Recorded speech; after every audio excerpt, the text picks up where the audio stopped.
Where are you going depends a lot upon where have you come from. दोस्तों, ये मुहावरा Israel और Iran के कन्फ्लिक्ट को समझने के लिए बहुत ज़्यादा ज़रूरी है आज के समय में। कि आप कहाँ जाएंगे ये बहुत ज़्यादा निर्भर करता है कि आप कहाँ से आए हैं, आपका इतिहास क्या है।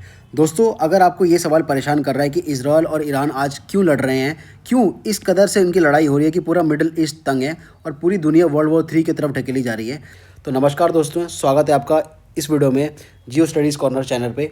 और इस वीडियो के अंदर हम आपको डिटेल में समझाने की कोशिश करेंगे कि इजराइल और ईरान के क्या कारण हैं जिसकी वजह से वो आज लड़ाई कर रहे हैं।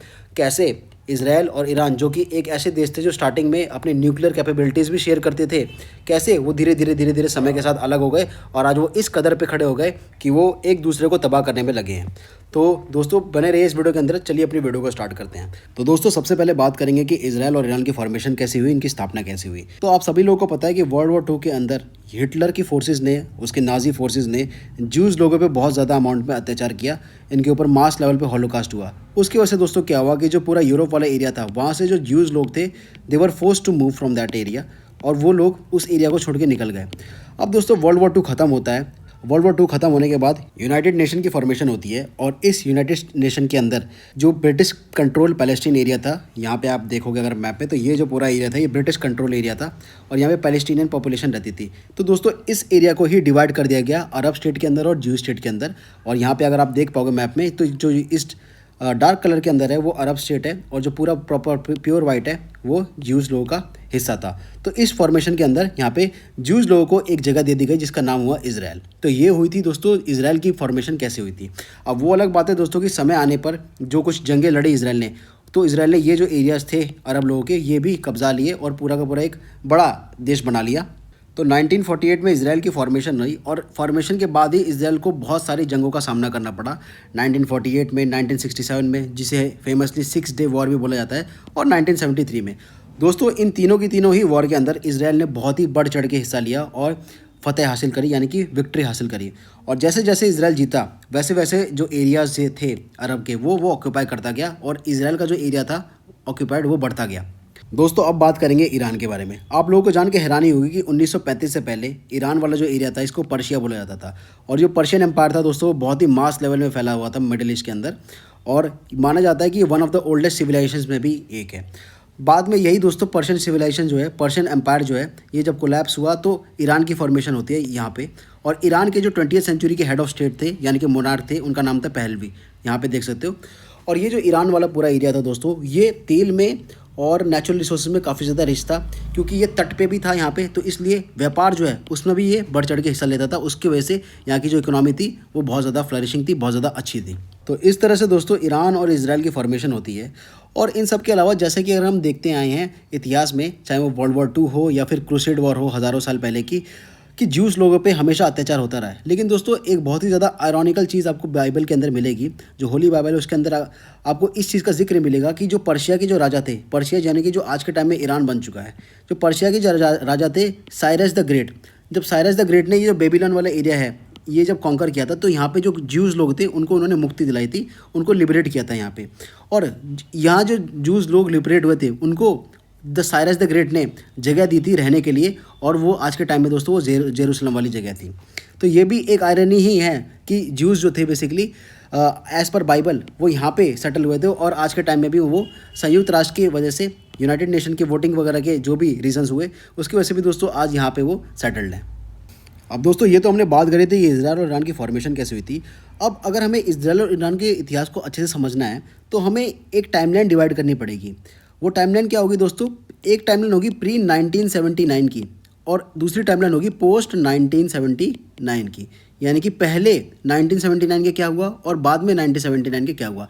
ये जो टाइमलाइन है ना दोस्तों, ये जो 1979 का डिवाइड है, यही वो डिवाइड है जब इजराइल के रिश्ते जो है ईरान के साथ कट्टर हुए, खतरनाक हुए, और आज वो इस कदर वॉर की तरफ हो गए हैं।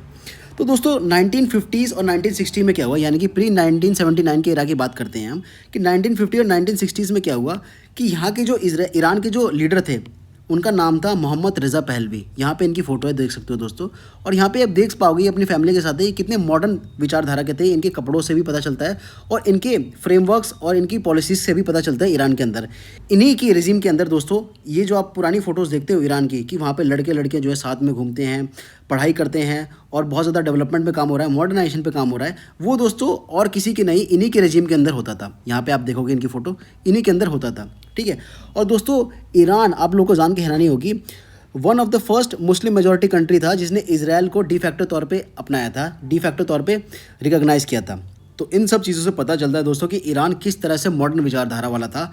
और ये सब कुछ हो रहा था एक ही बंदे के वजह से, वो थे मोहम्मद रज़ा पहलवी, ये जो इनके सुप्रीम लीडर थे, इनके मोनार्क थे, ठीक है। यहाँ पे इनकी फ़ोटो है। तो दोस्तों इनके जो विचार थे वो बहुत ज़्यादा मॉडर्न थे। उनका ये सपना था कि ईरान को है एक मॉडर्न ईरान के रूप में हमें बनाना है। एक ये वाइट रेवोल्यूशन लेके आए थे दोस्तों, जिसके अंदर लैंड रिफॉर्म लेके आए थे। लैंड जो है डिस्ट्रीब्यूट हुआ था लार्ज स्केल पे आम लोगों में। और जो वुमेन्स राइट्स थे उनको इन्होंने अपलिफ्ट किया था, वुमेन को वोटिंग राइट दिलाए, ठीक है, वुमेन को एजुकेशन राइट दिलाए, और मास स्केल पे इंडस्ट्री और टेक पे भी काम हुआ था। तो सोच के देखो दोस्तों, ईरान के अंदर इस लेवल की विचारधारा थी, इस लेवल का मॉडर्नाइजेशन था 1979 से पहले का। ये एक सपना की तरह लगता है। अब दोस्तों ये बात करते हैं कि ईरान और इजराइल जो है, ये दोनों स्टार्टिंग में 1979 के अंदर एक साथ क्यों थे। तो सबसे पहले दोस्तों जो होता है अलाइनमेंट जो होता है, यानी कि आपका झुकाव किस साइड है। आप सबको पता है कि जो वर्ल्ड वॉर 2 के बाद दुनिया जो है दो विचारधाराओं में बट गई थी, एक वेस्ट की और एक जो है सोवियत्स की। सोवियत्स यानी कि जो अपना कम्युनिस्ट जो सरकार थी सोवियत्स की वो, और एक वेस्ट यानी कि अमेरिका। तो ये जो इजराइल थे और जो ईरान थे, ये दोनों दोस्तों कैसे थे, प्रो वेस्ट थे, यानी कि प्रो अमेरिका थे। तो ये भी एक बहुत बड़ा कारण था कि ये दोनों जो थे ये एक साथ रहते थे, एक साथ दोस्त बन के रहा इन्होंने। दोस्त बन के इन्होंने प्री 1979 में अपने आसपास के डेवलपमेंट किए और अपनी टेक्नोलॉजिकल एक्सचेंज वगैरह किया, ठीक है। साथ ही साथ एक और रीज़न था दोस्तों, जो इजराइल के पहले प्राइम मिनिस्टर बने डेविड बेन ने दोस्तों एक पेरिफेरी डॉक्ट्रिन अपनाया। पेरिफेरी डॉक्ट्रिन दोस्तों क्या कहती है, पेरिफेरी डॉक्ट्रिन दोस्तों कुछ नहीं कहती, वो ये कहते हैं कि जो दुश्मन का दुश्मन है वो हमारा दोस्त है, यानी कि enemies enemy is our friend.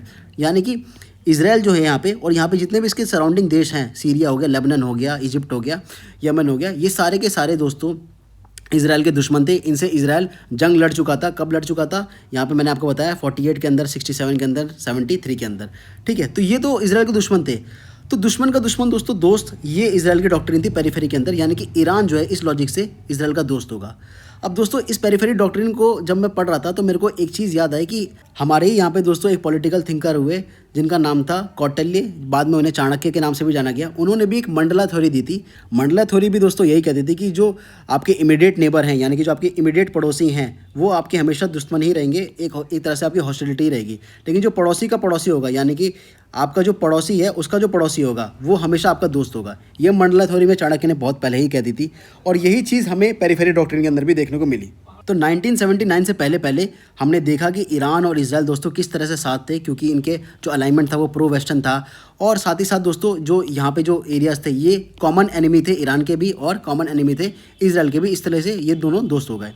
साथ ही साथ दोस्तों जो मेजर अरब पावर थी, यानी कि जो इराक था, उससे दोस्तों ये दोनों ही देश डरते थे, इजराइल भी और ईरान भी, कि इसका जो एक्सपेंशन होगा ये आगे चल के फ्यूचर में एक्सपांड करेगा और हम दोनों के लिए खतरा रहेगा। तो इस डर ने भी दोस्तों इन दोनों देशों को आपस में करीबी दोस्त बना दिया था, जिसकी वजह से दोनों साथ में एक अलायंस बना के काम करते थे।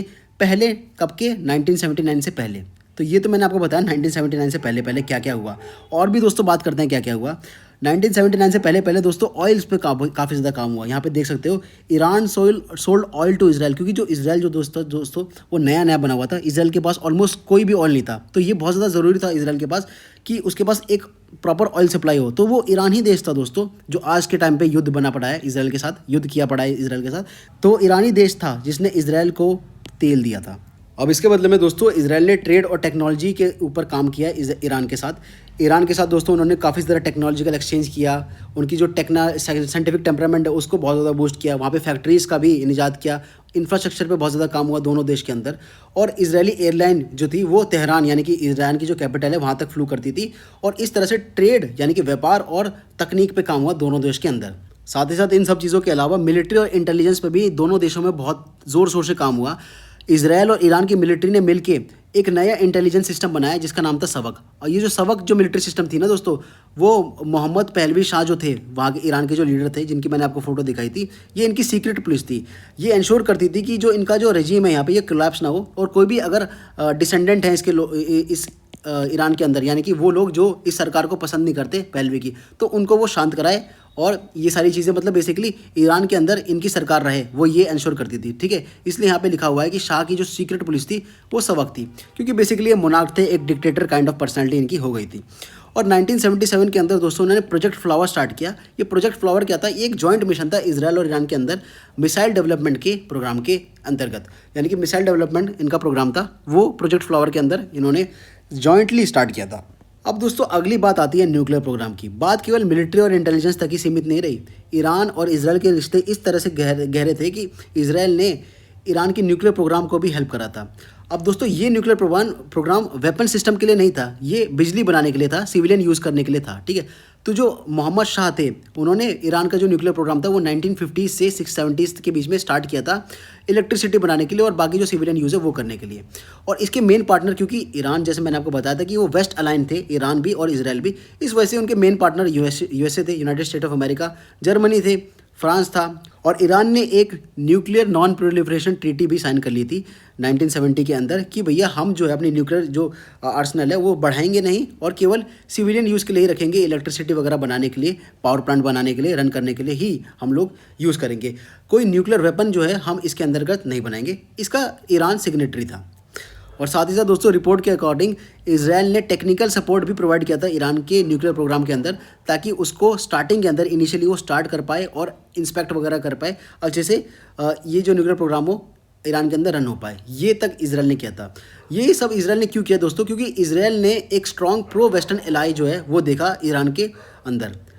तो इस वजह से दोस्तों इजराइल ने सोचा कि हमारा आगे चल के एक बहुत ज़्यादा लॉन्ग टर्म में अच्छा इन्वेस्टमेंट होगा इस पूरे के पूरे एरिया के अंदर, और ये हमेशा हमें बुरे वक्त में मदद मिलेगा। लेकिन दोस्तों कहा जाता है कि समय किसी के भी काबू में नहीं रहता, और समय का पहिया जब घूमता है तो बहुत सारी चीज़ें बदल जाती हैं। समय आता है 1979 का, ईरान के अंदर हो जाता है इस्लामिक रेवोल्यूशन, एक बिग फ्लिप, 180 डिग्री फ्लिप। ये इस्लामिक रेवोल्यूशन क्यों होता है इसके बारे में 2 मिनट आपसे बात करूंगा। दोस्तों जैसे मैंने आपको स्टार्टिंग में बताया था कि ये जो पर्शिया वाला एरिया था जो बाद में ईरान बन गया था, ये ईरान जो एरिया था ना दोस्तों, ये मास लेवल पे शिया मुस्लिम पॉपुलेशन वाला एरिया था। इनके जो मोनार्क थे, इनके जो रूलर थे, इनके जो राजा थे, इनके जो लीडर थे, उनका नाम था मोहम्मद पहलवी। अब मोहम्मद पहलवी जैसा कि मैंने आपको स्टार्टिंग में बताया था कि ये प्रो वेस्टर्न थे, यानी कि प्रो अमेरिका थे। उस वजह से ये बहुत ज़्यादा लिबरलाइज्ड वे में अपनी गवर्नमेंट को रूल करते थे। इसमें वुमेन को राइट्स प्रोवाइड थे पढ़ने के, लिखने के लिए, और आर्ट पे, म्यूज़िक पे, इन सब चीज़ों पर भी बहुत ज़्यादा काम होता था। तो इन सब चीज़ों की वजह से दोस्तों जो अंदर ईरान के अंदर एक जो शिया पॉपुलेशन थी, जो कट्टर शिया पॉपुलेशन थी, उसने ये चीज़ जो है, ये प्रॉपर वेस्टर्नाइजेशन जो है ये सही नहीं समझा, और कहीं ना कहीं धीरे धीरे करके एक इस्लामिक रेवोल्यूशन वाली चीज़ आई ईरान के अंदर कि भैया ये हम लोग जो इस्लाम वाला जो प्रीचिंग है उससे कहीं ना कहीं हम लोग दूर भाग रहे हैं। तो इस वजह से ये जो गवर्नमेंट है ये अभी सही नहीं है। इस चक्कर में दोस्तों एक बड़ा रेवोल्यूशन हुआ, इस्लामिक रेवोल्यूशन हुआ, और जो पहलवी की जो सत्ता थी वो हट जाती है। उसको जो ईरानियंस जो है वो ओवरथ्रो कर देते हैं, उस सत्ता को भगा देते हैं। तो उस सत्ता को हरा देते हैं जिसका नाम था मोहम्मद पहलवी शाह, इनको हरा देते हैं। अब इनको हराने के बाद दोस्तों क्या होता है कि एक नए फिगर सामने आते हैं जिनका नाम होता है अयतुल्ला रुल्ला खोमेनी। ये जो है ये ईरान को टेक ओवर करते हैं। और ये जो है दोस्तों मैं थोड़ा सा आपको बताना चाहूँगा अयतुल्ला का मतलब क्या होता है। तो बेसिकली अयतुल्ला दोस्तों इस्लाम के अंदर एक टाइटल होता है। यहाँ पे अगर आप देखोगे कि it is a title that is earn after decades of study in Islamic law, sharia, jurisprudence and philosophy. तो यानी कि बेसिकली बहुत दशकों की स्टडी जब कोई कर लेता है तब जाके उसको ये टाइटल मिलता है अयतुल्ला का। ठीक है, और एक रिलीजियस अथॉरिटी होते हैं ये अयतुल्ला, एंड अयतुल्ला इज़ कंसिडर्ड मुस्ताहिद, meaning they have the authority to use independent reasoning to interpret religious law for their follower. तो बेसिकली इनके पास एब्सोल्यूट अथॉरिटी होती है जो इनके रिलीजियस टेक्स्ट होते हैं उनको इंटरप्रेट करने के लिए, और इनकी इंटरप्रिटेशन लास्ट मानी जाती है, मतलब बिल्कुल आखिरी मानी जाती है। तो ये अयतुल्ला के बारे में मैंने थोड़ा सा बताया, वो लोग जिनको नहीं पता था कि ये बेसिकली एक बहुत बड़ा टाइटल होता है इस्लाम के अंदर। तो ये जो पर्सन है अयतुल्ला रुमा खुमैनी, ये टेक ओवर करते हैं ईरान को पहलवी सरकार के बाद। तो ईरान के अंदर दोस्तों रेवोल्यूशन हो जाता है, शाह को भगा दिया जाता है। और क्यों भगाया जाता है इसका रीज़न मैंने आपको बता दिया था कि बेसिकली बहुत ज़्यादा वेस्टर्न हो गया था ईरान के लोगों के लिए, और जो इस्लाम की टीचिंग है कहीं ना कहीं उससे दूर भाग रहे थे। और उसकी वजह से साथ ही साथ दोस्तों करप्शन के भी बहुत ज़्यादा चार्जेस थे, और एक एलिटिस्ट मॉडल ईरान के अंदर चल रहा था। ऐसे भी जो आम जनता उनका आरोप था कि जो अमीर था वो बहुत ज़्यादा अमीर था, और जो गरीब था वो बहुत ज़्यादा गरीब था, ये भी था। ठीक है, और एक अथॉरिटेरियन जो चीज़ होती है वो तो मोनार्क के अंदर होती ही है कि जो डिक्टेटरशिप वाली जो क्वालिटी होती है वो तो इसके अंदर होती ही है किसी भी मोनार्क स्टेट के अंदर। तो वो भी एक बड़ा रीज़न था।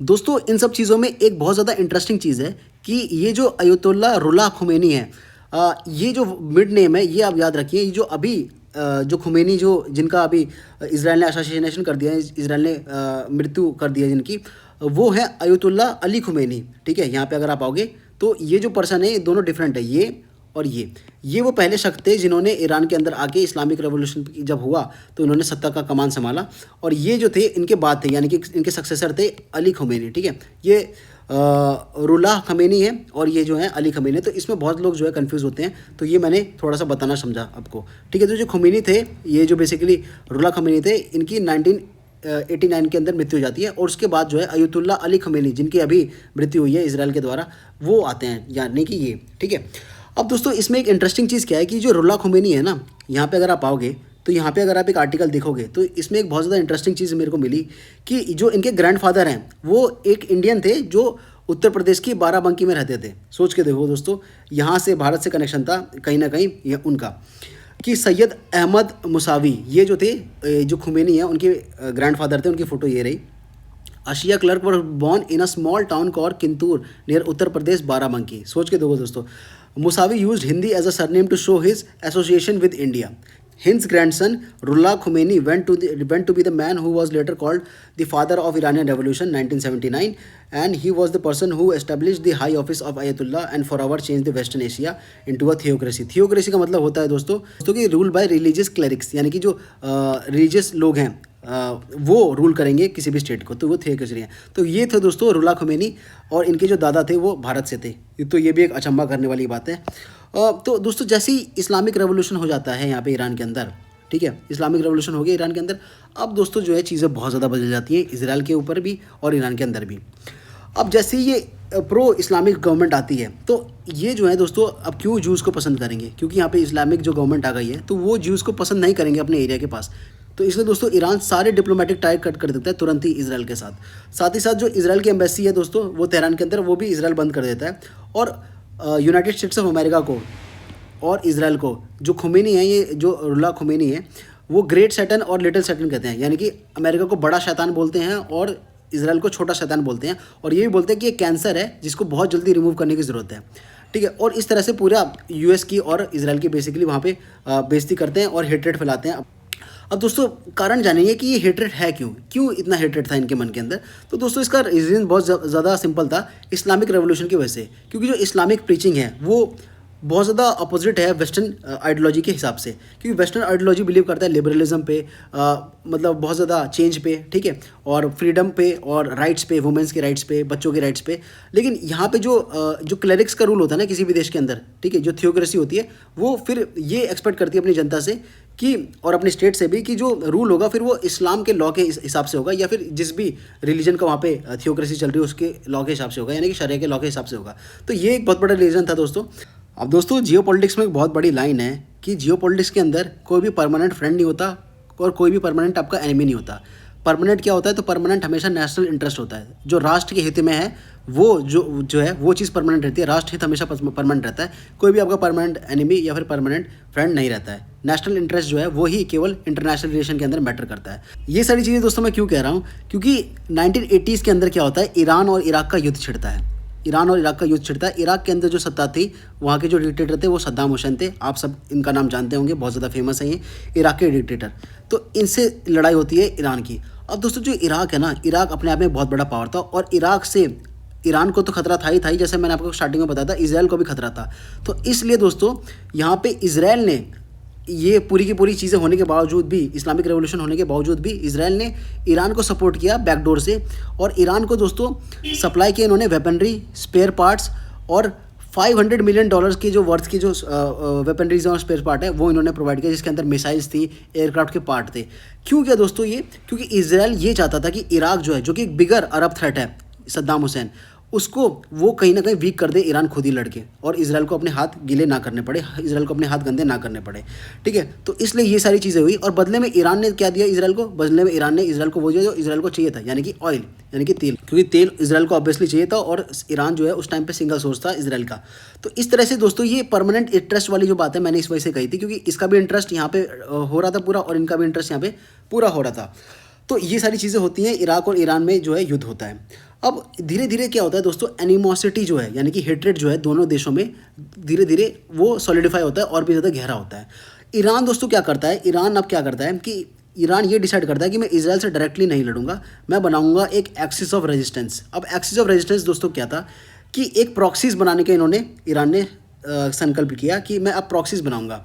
तो बेसिकली उन्होंने क्या की, हिजबुल्ला की स्थापना करी। यहाँ पे देख सकते हो लेबनान के अंदर 1982 के अंदर हिजबुल्ला की स्थापना होती है। ईरानियन मनी से, ईरानियन ट्रेनिंग से और ईरान की वेपनरी वगैरह से हिजबुल्ला की यहाँ पे स्थापना होती है। साथ ही साथ दोस्तों क्या होता है कि हमास जो है इसको भी ईरान फंड करता है, हमास को भी ये बेसिकली और ज़्यादा स्ट्रॉन्ग करता है। और ये जो रेड सी है इसके अंदर जो है बेसिकली यूती रेबल्स जो हैं यमन के अंदर, वो उनकी भी स्थापना करता है ईरान। तो इस तरह से करके छोटे छोटे छोटे छोटे ये प्रॉक्सीज बनाता है ताकि इसको डायरेक्टली अपने ये लड़े ना, और ये जो प्रॉक्सीज है इसके वजह से ये इजराइल के ऊपर प्रेशर बनाता रहे समय दर समय। ठीक है, अब इन सब चीज़ों के बीच में क्या होता है दोस्तों, 1992 और 1994 में एक बड़ा कांड होता है जिसमें कई सारे इजरायली जो है वो मारे जाते हैं। क्या होता है कि इजरायली एम्बेसी जो है अर्जेंटीना के अंदर साउथ अमेरिका में, वहाँ पे बॉम्बिंग हो जाती है और बताया जाता है कि ये बॉम्बिंग है ये हिजबुल्ला ने कराई थी, यानी कि ईरान का प्रॉक्सी ग्रुप। तो इस वजह से कई सारे डजन्स ऑफ इजरायली जो है वो मारे जाते हैं। अब इसकी वजह से क्या होता है, 2006 के अंदर इजराइल और हिजबुल्ला की वॉर हो जाती है लेबनान के अंदर, इसका बदला लेने के लिए। तो 2006 के अंदर हिजबुल्ला और इजराइल की लड़ाई होती है और इस लड़ाई में दोस्तों ईरान जो है हिजबुल्ला को रॉकेट्स वगैरह जो है ये सारी चीज़ें भी प्रोवाइड करता है इजराइल से लड़ने के लिए। तो इस वजह से ये जो दुश्मनी है ये धीरे धीरे धीरे धीरे धीरे धीरे दोस्तों जो है ये वाइड होती चली जाती है। जो कि स्टार्टिंग में बहुत ज़्यादा प्यार से ये लोग रहते थे, अब धीरे धीरे जैसे मैंने आपको बताया कि अब ये ऐसे बिल्कुल राइवल हो गए हैं, लॉगर सेट पे ये दोनों आ गए हैं। ठीक है, तो फिर उसके बाद इजराइल ने दोस्तों अपना यही व्यू बनाया कि Iran is the biggest state sponsor of terrorism trying to encircle and destroy Israel through proxies while denying it. तो इजराइल ने दोस्तों यही बताया, इजराइल का व्यू फिर यही निकला कि इन प्रॉक्सीज की वजह से ये ईरान जो है सबसे बड़ा थ्रेट है इजराइल के लिए और ये इसको डिस्ट्रॉय करना चाहता है। अब इन सब चीज़ों के अलावा दोस्तों क्या होता है, जो मेन बोन ऑफ कंटेंशन है, जो सबसे बड़ा दिक्कत है न्यूक्लियर प्रोग्राम, जिसकी वजह से ये पूरी की पूरी आज के टाइम पे ये लड़ाई हुई है, जो एक इनएविटेबल रीज़न बन गया था इजराइल और ईरान के युद्ध का। तो क्या होता है प्री 1979, तो दोस्तों क्या होता है जैसे मैंने आपको बताया था, सिविलियन प्रोग्राम के लिए, बिजली बनाने के लिए, न्यूक्लियर प्रोग्राम जो है वो रन करने के लिए, न्यूक्लियर पावर प्लांट जो है वो रन करने के लिए, जो मोहम्मद शाह थे, जो वहाँ के मोनार्क थे, जो प्रो वेस्टर्न थे, उन्होंने ये चलाया था। तो इस वजह से उनको जो है इजाज़त भी मिल गई थी, इजराइल ने मदद भी कर दिया था और साथ ही साथ उन्होंने NPT जो है उस पर साइन भी कर दिया था 1970 में कि भैया जो हम ये जो आपके न्यूक्स हैं ये बेसिकली हम वेपन वगैरह नहीं बनाएंगे, हम केवल बिजली वगैरह जो है ये सिविलियन प्रोग्राम चलाएंगे। अब लेकिन इस्लामिक रेवोल्यूशन तो आ गया, 1979 का जो है दौर भी आ गया, पोस्ट 1979 का। अब ये खमीनी जो थे, अब ये कहाँ चुप बैठते, तो इन्होंने क्या किया, इन्होंने अब स्टार्ट किया कि हम बेसिकली न्यूक्लियर पावर जो है ईरान को बनाएंगे। अब इस न्यूक्लियर प्रोग्राम को फैसिलिटेट करने के लिए पाकिस्तान आता है बीच में, और पाकिस्तान के AQ खान, जिनका नाम है अब्दुल कादिर खान, इनको फादर ऑफ न्यूक्लियर प्रोग्राम भी बोला जाता है पाकिस्तान के। तो ये जो है बेसिकली क्या करते हैं, ये ईरान से मिलते हैं बैकडोर में और इनके साथ एक डील होती है ईरान के साथ इनकी, जिसके अंदर ये सेंसिटिव टेक्नोलॉजीज़ न्यूक्लियर से रिलेटेड वो पास ऑन करते हैं ईरान को, और जो यूरेनियम एनरिचमेंट वाली जो चीज़ें हैं और जो टेक्नोलॉजी है ये सारी चीज़ें जो हैं वो पाकिस्तान को प्रोवाइड करते हैं। हालांकि पाक गवर्नमेंट हमेशा इसे डिनाई करती है, बट ये ओपन सीक्रेट है, ये CIA की इंटेलिजेंस वगैरह ने भी इस चीज़ को कन्फर्म किया है। और साथ ही साथ रशिया वगैरह के भी हेल्प से दोस्तों ये क्या करते हैं, अपनी जो न्यूक्लियर फैसिलिटी है, न्यूक्लियर जो ड्रीम है ईरान, वो देखना शुरू करता है। अब दोस्तों इसराइल को इन सब चीज़ों के बारे में पता कैसे चलता है, तो इसराइल की जो इंटेलिजेंस एजेंसी है जैसे मोसाद और बाकी सारे नेटवर्क्स हो गए, उनके नेटवर्क्स के थ्रू इसराइल ये कंफर्म कर लेता है कि ईरान अपना जो है स्टेट को न्यूक्लियर पावर स्टेट बनाने का सपना देख रहा है और हाई यूरेनियम एनरिचमेंट जो है प्रोग्राम वो चला रहा है। और कई सारे ऐसे डॉक्यूमेंट्स भी मोसाद ने ऑक्यूपाई करे ईरान के अंदर, जिसके अंदर ये सारी चीज़ें जो है कंफर्म कर दी गई कि ईरान जो है एक न्यूक्लियर प्रोग्राम बना रहा है। अब इसके वजह से दोस्तों क्या होता है कि बहुत ज़्यादा टेंशन स्टार्ट हो जाती है पूरे मिडिल ईस्ट के अंदर, क्योंकि एक न्यूक्लियर पावर ईरान जो है, एक न्यूक्लियर पावर ईरान हमेशा एक मिडिल ईस्ट के अंदर एक खतरा बनाएगा और इजराइल की एग्जिस्टेंस के लिए बहुत ज़्यादा खतरा था। तो ये चीज़ दोस्तों इजराइल के लिए एक बहुत बड़ा नाइटमेयर ड्रीम था, और इजराइल का पूरा पर्पज़ यही था कि ये जो न्यूक्लियर प्रोग्राम है, ये जो न्यूक्लियर प्रोग्राम है ईरान का, इसको किसी ना किसी तरीके से एलिमिनेट किया जाए, चाहे उसके लिए कुछ भी करना पड़े। अब क्या होता है दोस्तों, 2005 से 2013 के बीच में ईरान के प्रेसिडेंट थे जिनका नाम था अहमदीनेजाद, इन्होंने क्या ओपनली स्टेटमेंट दी कि हम लोग जो है ईरान का जो यूरेनियम एनरिचमेंट प्रोग्राम है वो हम ओपनली करेंगे, और उन्होंने ये भी ओपनली ये बोल दिया कि we will wipe Israel off the map. तो ये उन्होंने बहुत बड़ी स्टेटमेंट बोल दी 2005 से 2013 के बीच में, टाइमलाइन बताई जाती है कि हम इजराइल को नक्शे से मिटा देंगे। अब इसकी वजह से दोस्तों जो टेंशन है वो ईरान और इसराइल की वो बढ़ते ही चली जाती है, बहुत ज़्यादा जानी दुश्मनी ये बन जाते हैं। 2010 में दोस्तों यूएसए और इसराइल मिलकर स्टक्सनेक्स नाम का साइबर अटैक करते हैं ईरान के ऊपर। ये भी बेसिकली अटैक यही होता है कि जो ईरान का जो न्यूक्लियर एनरिचमेंट प्रोग्राम है वो कैसे ना कैसे करके डिले हो। अब क्या होता है दोस्तों, 2010 और 2022 की टाइमलाइन आती है। अब 2010 में दोस्तों क्या होता है कि ईरान के जितने भी न्यूक्लियर साइंटिस्ट हैं वो धीरे धीरे करके गायब होने स्टार्ट होते हैं। गायब होने मतलब बेसिकली उनकी मृत्यु होनी स्टार्ट होती है। अब बाद में दोस्तों ये ब्लेम किया जाता है कि ये जो इसराइल है ये इसराइल का करामात था, और इसराइल के मोसाद जो है ये इसके पीछे जिम्मेदार थी। और इसराइल के मोसाद ने मिलकर जो टॉप ब्रेन्स थे ईरान के, जो टॉप न्यूक्लियर साइंटिस्ट थे, उनको इन्होंने मौत के घाट उठाया, उनको इन्होंने असासिनेट किया। और केवल ईरानियन साइंटिस्ट को ही नहीं मारा दोस्तों, जो इंपॉर्टेंट फैसिलिटीज़ थी जो न्यूक्लियर डेवलपमेंट प्रोग्राम में हेल्प करती, वहाँ पे भी मिस्टीरियस एक्सप्लोजन हुए जिनके रीजंस कभी बाहर ही नहीं आ पाए कि ये क्यों हुए। अब ये जो टेंशन बढ़ रहे थे दोस्तों, 2015 में क्या होता है कि ओबामा की जो गवर्नमेंट होती है वो एक डील लेके आती है, जिस डील का नाम था दोस्तों joint comprehensive plan of action, ठीक है, JCPOA। ये जो डील थी इसमें बेसिकली इन्होंने क्या बोला, इस डील के अंदर ईरान को बिठाया गया, इसराइल को भी बिठाया गया, दोनों पार्टी को बिठाया गया। और ईरान को बेसिकली ये बोला कि हमने आप पे जितने भी सैंक्शंस लगा रखे हैं, जितने भी सैंक्शंस लगा रखे हैं ईरान के ऊपर कि वो ऑयल एक्सपोर्ट नहीं कर सकता, और बाकी सारे जितने भी सैंक्शंस हैं वो हम आपके ऊपर धीरे धीरे हटा देंगे, बशर्ते आप जो अपना न्यूक्लियर प्रोग्राम है उसको जो है वो साइडलाइन करें। ठीक है, तो यहाँ पे देख सकते हो आप कि more commonly known as the Iran nuclear deal in 2015 agreement between Iran and the several world power to restrict Iran nuclear programme, कि अपना न्यूक्लियर प्रोग्राम जो है आप रिस्ट्रिक्ट करिए in exchange for relief of international sanctions on Iran. तो बदले में हम जो है आपके जो सैंक्शंस है वो हटा देंगे। इसका दोस्तों इसराइल ने बढ़ चढ़ के विरोध किया कि ये जो है ये डील ये सही नहीं है। ठीक है, यहाँ पे देख सकते हो Israel prime minister Netanyahu opposed it fiercely. फिर ठीक है, फेमस इनकी एक UN की स्पीच भी है। लेकिन अब दोस्तों सरकार आती है 2018 के अंदर ट्रंप की। ट्रंप जो आते ही इस डील को विड्रॉ कर लेते हैं और दोबारा ईरान के ऊपर सैंक्शंस लगा देते हैं। ठीक है, अब लेकिन यहाँ पे जो है ईरान के अंदर धीरे धीरे जो वेपन ग्रेड न्यूक्स थे उनकी मात्रा बढ़ती गई, यूरेनियम की मात्रा बढ़ती गई, और 60% तक इन्होंने यूरेनियम मात्रा जो है वो अपनी डेवलप कर ली। और इसको माना जाता है दोस्तों ये नियर वेपन ग्रेड मात्रा होती है 2020 तक, तो इतनी इन्होंने डेवलप कर ली है। तो अब दोस्तों जो पानी था वो इसराइल के लिए और वेस्ट के लिए भी वो सर के ऊपर से जा रहा था, क्योंकि ये जो अगर ये वेपन ग्रेड टेक्नोलॉजी अगर ये न्यूक्स के आप बना लेते हैं ईरान, तो ये बहुत ज़्यादा खतरा था मिडिल ईस्ट के लिए भी, इसराइल के लिए भी और US के लिए भी। अब दोस्तों जो एस्केलेशन लेवल है ईरान और इसराइल का वो टॉप नॉच पे चला जाता है। 2 अक्टूबर 7, 2023 का समय आता है, वो काला दिन जिसमें हमास ने बहुत ही बारबरिक हमला किया था इसराइल पे, जिसके अंदर 1200 से ज़्यादा इजरायली के जो लोग थे यानी कि यहूदी लोग थे वो मारे गए थे। और कैसे हमने उसके विजुअल्स भी देखे थे जो कि बहुत ज़्यादा हॉरिफाइंग थे, कि वहाँ पे लेडीज़ लोगों को भी मारा गया और हस्बैंड्स जो थे लेडीज़ के उनको भी मारा गया, और बहुत ही ब्रूटल वो अटैक था। और अक्टूबर 7, 2023 के बाद दोस्तों इसराइल कसम खा लेता है कि हमास और जितने भी प्रॉक्सीज़ हैं ईरान के और ख़ुद ईरान, इसको मैं कहीं ना कहीं पूरी जड़ से नस्ते नाबूद कर दूंगा। तो अक्टूबर 7, 2023 के बाद दोस्तों इसराइल दोस्तों बॉम्ब करना स्टार्ट करता है गाज़ा को, और जो गाज़ा वॉर है वो स्टार्ट होती है। गाज़ा वॉर जो 2023 में स्टार्ट हुई थी आज तक 2026 में चली आ रही है। आज भी इसराइल गाज़ा वॉर में शामिल है और बॉम्ब करता है वहाँ पे हमास ग्रुप को। ठीक है, तो हमास को बिल्कुल ही वहाँ पे उसने ऑलमोस्ट ख़त्म कर दिया है। और ये जो हमास था बेसिकली, जैसे कि हमने स्टार्टिंग में समझाया था कि ईरान बैक्ड था, और ईरान ने इसको प्रॉपर फंडिंग करके जितने भी प्रॉक्सीज़ है हिजबुल्लाह, हमास, यूथीज़, ये इन्होंने स्टार्ट करे थे। अब ये जितने भी प्रॉक्सीज़ हैं दोस्तों ये ओपन फ्रंट वॉर स्टार्ट कर देते हैं इसराइल के खिलाफ। 2024 में दोस्तों क्या होता है, इसराइल बॉम्ब करता है ईरानियन की जो कॉन्सुलेट है डमस्कस के अंदर, जो कि सीरिया के अंदर मौजूद है। ठीक है, वहाँ पे बॉम्ब करता है और ईरान के जो बेसिकली टॉप IRGC जनरल्स हैं उनको मार गिराता है। ऐसे ही दोस्तों फिर ईरान भी फर्स्ट एवर डायरेक्ट एक्शन लेता है इसराइल के खिलाफ, और 300+ ड्रोन्स जो है वो बिल्कुल भेजता है इसराइल के अंदर। लेकिन जो इसराइल का जो आयरन डोम सिस्टम है वो काफ़ी ज़्यादा ड्रोन्स जो है बेसिकली वो हवा में ही उड़ा देता है, और इस तरह से वो अपनी रक्षा कर लेता है। इस तरह से दोस्तों दोनों देशों के बीच में कन्फ्रंटेशन बिल्कुल ओपनली सामने आ जाता है। और इसके बाद क्या होता है कि 2025 में यानी कि पिछले साल 12 डे वॉर होती है। 12 डे वॉर के अंदर दोस्तों इसराइल मेजर स्ट्राइक लॉन्च करता है जितने भी ईरान की न्यूक्लियर साइट्स हैं वहाँ पे, खासतौर से नतन वाले एरिया में, और जितने भी इनकी हाई नेशनल इंपॉर्टेंस वाली जगह है वहाँ पे इसराइल हमला करता है।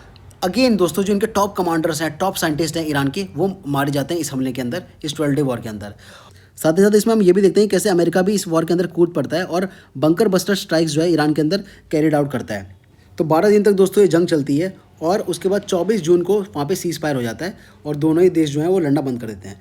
उसका दोस्तों 2026 का टाइम आता है जिसके अंदर यूएस जो है कई सारे न्यूक्लियर टॉक करता है ईरान के साथ कि भैया अपनी जो न्यूक्लियर कैपेबिलिटीज है उनको आप हटा लीजिए, ये सारी चीज़ें, कई सारे मल्टीपल टॉक्स चलते हैं, लेकिन ये सारे टॉक्स दोस्तों सक्सेसफुल हो नहीं पाते हैं। इसलिए इसराइल और यूएसए दोस्तों मिल के जॉइंट ऑपरेशन करते हैं और जॉइंट स्ट्राइक करते हैं फरवरी 28 को, ऑपरेशन एपी फ्यूरी का नाम देके, और ईरान पर हमला करते हैं। वो हमला जिसके अंदर जो उनकी सुप्रीम लीडर हैं खमीनी, वो भी मारे जाते हैं, जो जिनकी मैंने आपको फोटो दिखाई थी स्टार्टिंग में, ये वाले, ये जो सुप्रीम लीडर है खमीनी, ये इनकी मृत्यु हो जाती है। और ये जो हमला है दोस्तों ये अभी तक चलता आ रहा है। कितने सारे हमने देखे, मास लेवल पर डिस्ट्रक्शन हुआ दोनों ही साइड में, और इनके मरने के बावजूद भी दोस्तों, खमीनी के मरने के बावजूद भी ये जो लड़ाई है ये चलती जा रही है। और कैसे हमने देखा कि ईरान ने जो बाकी सारे जो देश हैं जहाँ पे यूएसए के बेसिस थे बेसिकली यूएई वगैरह के अंदर, वहाँ पे भी हमले करे, इवन दुबई के अंदर भी उन्होंने हमले करे हैं। और ईरान जो है दोस्तों पॉर्क्यूपाइन स्ट्रेटजी अपना रहा है। पॉर्क्यूपाइन स्ट्रेटजी मतलब ये कि ये ईरान जो है इसको एलिमिनेट तो आप कर दोगे, लेकिन जो इसकी कॉस्ट होगी वो कॉस्ट ईरान जो है इतनी ज़्यादा बड़े कर देगा कि जिसको पूरे वर्ल्ड जो है झेल नहीं पाएगा। तो इस वजह से दोस्तों ईरान बाकी सारे देशों पे भी हमला कर रहा है ताकि इस वॉर की जो कॉस्ट है वो बहुत ज़्यादा बढ़ जाए, और इस वजह से भारी से भारी जो है बेसिकली वो डैमेज करके जाए। तो दोस्तों अभी भी ये वॉर जारी है, और देखते हैं आगे चल के कि ईरान के अंदर बेसिकली किस टाइप की गवर्नमेंट आती है। तो एज़ पर रिपोर्ट्स और एज़ पर एक्सपर्ट्स दोस्तों यही बताया जा रहा है कि जो पूरा का पूरा हमला है इजराइल और यूएसए ने जो मिलकर किया ईरान के ऊपर, इसका पर्पस सिंपल है कि ईरान के अंदर दोस्तों आनी है सत्ता परिवर्तन, कि बेसिकली यहाँ पे अब प्रो वेस्ट गवर्नमेंट जो है, अगेन जैसे मोहम्मद शाह की गवर्नमेंट थी, प्रो वेस्ट गवर्नमेंट दोबारा यहाँ पे इस्टेब्लिश होगी। इस वजह से क्या होगा, प्रो वेस्ट वाली गवर्नमेंट से क्या होगा दोस्तों कि जो न्यूक्लियर सपना है वो भी यहाँ पे नहीं रहेगा, और जो ईरान की जो गवर्नमेंट है वो as per United states of America और एज़ पर इसराइल इनके अकॉर्डेंस में चलेगी, इनके हिसाब से चलेगी। तो दोस्तों ये है पूरा का पूरा मोटिव इस हमले का, और आशा करते हैं दोस्तों ये जो हमला है ये बहुत जल्दी ख़त्म हो, और यहाँ पे जो पूरा का पूरा मिडिल ईस्ट वाला एरिया है यहाँ पे शांति दोबारा स्टैब्लिश हो, क्योंकि बहुत ज़्यादा यहाँ पे लोग सफ़र कर रहे हैं, चाहे वो फिर इजराइल के हों, ईरान के हों, या फिर मिडिल ईस्ट के किसी भी रीजन से हों। तो दोस्तों ये था पूरा का पूरा डिस्कशन जिसके अंदर हमने समझा कि इजराइल और ईरान के कैसे इतिहास थे, हमने समझा कि कैसे वो लोग बिल्कुल साथ थे स्टार्टिंग में, लेकिन 1979 में इस्लामिक रेवोल्यूशन आने के बाद कैसे वो दोनों के दोनों दोस्तों जानी दुश्मन बन गए, कट्टर दुश्मन बन गए, और आज इस टाइप की वॉर की सिचुएशन में हम लोग खड़े हैं। तो दोस्तों ये था पूरा का पूरा वीडियो। अगर आपको कोई भी डाउट हो तो प्लीज़ आप कमेंट करना, I will be more than happy to answer it. तो दोस्तों मिलते हैं आपको अगली वीडियो में, तब तक के लिए जय हिंद, जय Bharat and stay safe. Thank you.